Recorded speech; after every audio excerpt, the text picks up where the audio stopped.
Good morning class. आइए हम अपने हिंदी के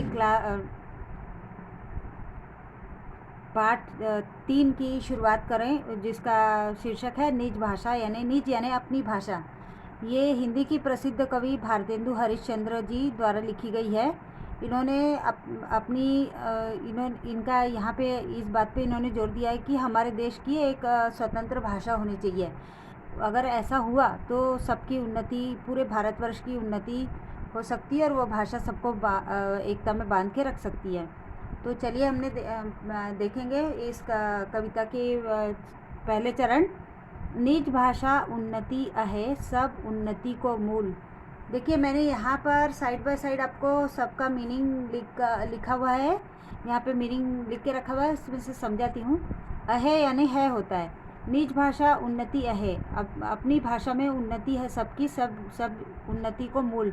सभी प्रकार की बातों में उन्नति हो सकती है। उन्नति का मूल है यानी आधार है निज भाषा। बिन निज भाषा ज्ञान के मिटत न हिय को सूल। अगर निज भाषा का ज्ञान न हो तो हृदय को सूल। ही है यानी मिटत यानी मिटता है, ही यानी हृदय, और शूल यानी कांटा या दर्द। यहाँ पे कांटा का मतलब नहीं है, इसका मतलब है दर्द। यानी कि अगर हम सामने वाले को अपनी बात एक्सप्रेस करना चाहते हैं तो उसके लिए उसको जो भाषा समझती है उसमें ज़्यादा हम एक्सप्लेन कर पाएंगे। अगर हमें वो भाषा नहीं आती होगी तो हम अपने दिल की बात पूरी नहीं कह पाएंगे और हमारे दिल में ही रह जाएगी, पूरी बात ना कह पाने के कारण। ऐसा इसमें बताया गया है। तो फिर से एक बार देखेंगे। हम निज भाषा में, अपनी भाषा में उन्नति है, सभी उन्नति को मूल। सभी प्रकार की उन्नति हो सकती है बिन निज भाषा ज्ञान के। अपनी भाषा का ज्ञान न हो तो हम अपने दिल की बात किसी को भी अच्छी तरीके से नहीं समझा सकते।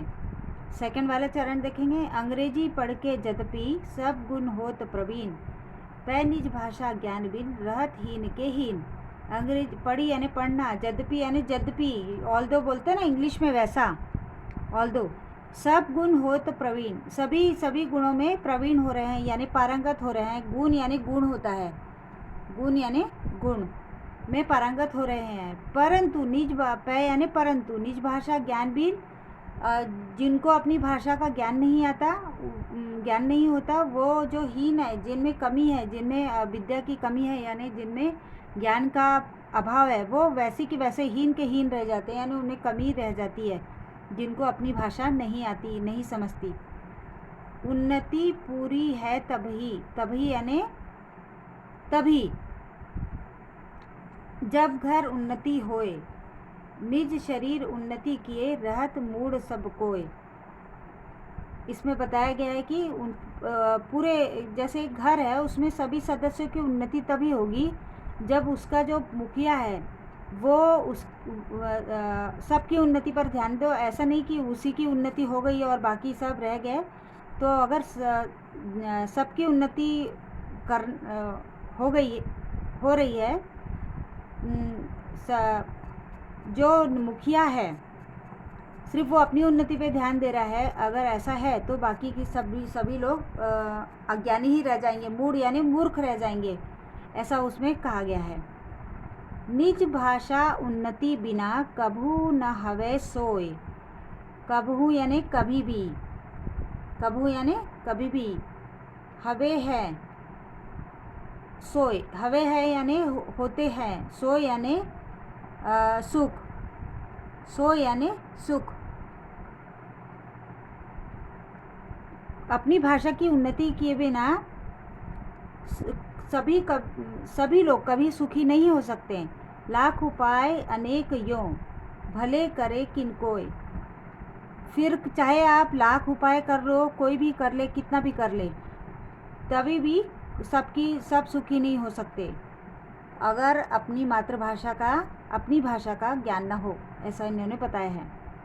इक भाषा इक जीव, इक मति सब घर के लोग, तबे बनत है सबन सो, मिटत मूढ़ता सो। जैसे आप कल्पना करो कि हमारे भारत में इतने सारे प्रदेश हैं और सबकी भाषा अलग अलग है। यदि ऐसे लोगों को इकट्ठा कर दिया जाए कि जो ना इंग्लिश जानते हैं ना हिंदी जानते हैं और सभी अपनी भाषा में एक दूसरे को अपने विचार प्रकट कर रहे हैं अपनी अपनी भाषाओं में, तो क्या किसी को समझेगा? नहीं समझेगा। तो एक भाषा एक जीव, यानी कि एक जीव हो और उसकी एक ही भाषा हो। एक मती घर के सभी घर के लोगों को एक ही भाषा आती होगी, समझती होगी, तबे बनत सब सबन सो, तभी उनकी आपस में बनेगी। मिटत मूढ़ता सोग, और मूढ़ता यानी मूर्ख, सोग यानी है सुख, सोग यानी होता है शोक। तभी यहाँ पे लिखा है सोग यानी शोक। तभी घर की मूर्खता जो है वो कम होगी और शोक भी ख़त्म होगा। कब? जब सभी घर के जो सारे सदस्य हैं वो एक ही भाषा जानते हों, और तब सबको सबकी बात समझ में आएगी, तभी सबकी बनेगी भी बराबर, ऐसा उसमें बताया गया है। अभी अगला वाला देखेंगे। और एक अति लाभ यह या में प्रगट लखात निज भाषा में कीजिए जो विद्या की बात। तो कवि कह रहे हैं कि निज भाषा, अपनी भाषा में अगर लिखा हुआ जो पढ़ रहे हैं, इसका एक और अतिरिक्त यह लाभ है, निज भाषा में कीजिए जो विद्या की बात।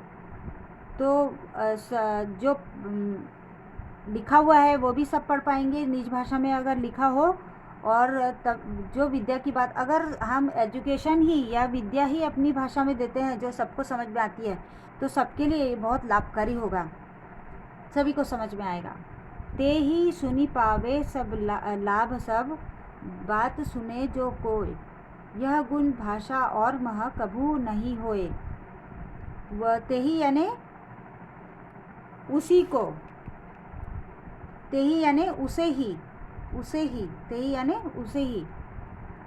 तो लिखा है कि यहाँ पे लिखा है जो भी बात कही जाए वो अपनी भाषा में हो तो उसको सुन के सभी लोग समझ पाएंगे, यानी उनको लाभ होगा। यह गुण भाषा और महा, ये गुण जो है कि अपनी भाषा में जो भाषा जिसको आ रही है उसी भाषा में अगर उसको बात कही जाए तो वो समझ जाएगा। यह गुण यानी समझाने वाला, अच्छे से समझाने वाला यह गुण, और महा, और दूसरी भाषा में कभू नहीं होए। कभू यानी कभी भी, नाही यानी नहीं, हो यानी होगा। अगर किसी व्यक्ति को समझो हिंदी आती है और उसको उसी भाषा में कोई बात सुनाई जाए तो वो अच्छे से समझ लेगा, और यह गुण किसी दूसरी भाषा में नहीं हो सकता, ऐसा बताया गया है यहाँ पे। ठीक है। विविध कला शिक्षा अमित, ज्ञान अनेक प्रकार, देशन सब देशन से लई करहूँ भाषा माही प्रचार। कवि कह रहे हैं कि अनेक प्रकार की कलाएं, शिक्षा और अमित यानी अपार, बहुत सारी शिक्षा, ज्ञान के अनेक प्रकार के ज्ञान, अनेक प्रकार की विद्या हम सभी देशों से लेकर उसे अपनी भाषा में लोगों तक पहुंचाए, अपनी भाषा में उन सभी का प्रचार करें, ऐसा कवि कह रहे हैं। अब लास्ट वाला देखेंगे, लास्ट वाला चरण, भारत में सब भिन्न अति। भारत में बहुत सारी भिन्नताएं, अति यानी बहुत, बहुतायत में बहुत भिन्नताएं हैं। ताही सो उत्पाद, ताही यानी उसी का, ताही सो यानी उसी का, यह उत्पाद यानी उपद्रव यानी लड़ाई झगड़ा जो होता रहता है अनेक बार अनेक चीज़ों का, वो कह रहे हैं कि भारत में इतनी विभिन्नता है, इतनी विभिन्नताओं को लेकर ही यहाँ पे उपद्रव मचा हुआ है। विविध देश मतु विविध, बहुत सारे अलग अलग प्रांत हैं और उनके मतु यानी संप्रदाय यानी अलग अलग मतों के लोग, मतों यानी विचारों के लोग हैं। भाषा विविध लखात, क्योंकि वो भाषाएं सब अलग अलग लैंग्वेजेस में, अलग अलग जो हमारा टेक्स्ट भी है वो भी अलग अलग भाषाओं में लिखा हुआ है, तो वो सब अलग अलग पढ़ते हैं, लिखते हैं, उनके संस्कार विचार अलग है, एकता के सूत्र में इन्हें नहीं पिरोए गए हैं, इसीलिए यहाँ पे लड़ाई झगड़े उपद्रव ज़्यादा होते रहते हैं, ऐसे कवि कह रहे हैं। तो उनका कहना है कि अगर एक भाषा आए, अपनी भाषा हिंदी भाषा आए, तो जो सभी को समझती हो, सब अच्छे से समझ पाएंगे और सब एकता के सूत्र में बंधे रहेंगे। तो इसका जो एक्सरसाइज है वो हम अगले वीडियो में करेंगे। धन्यवाद।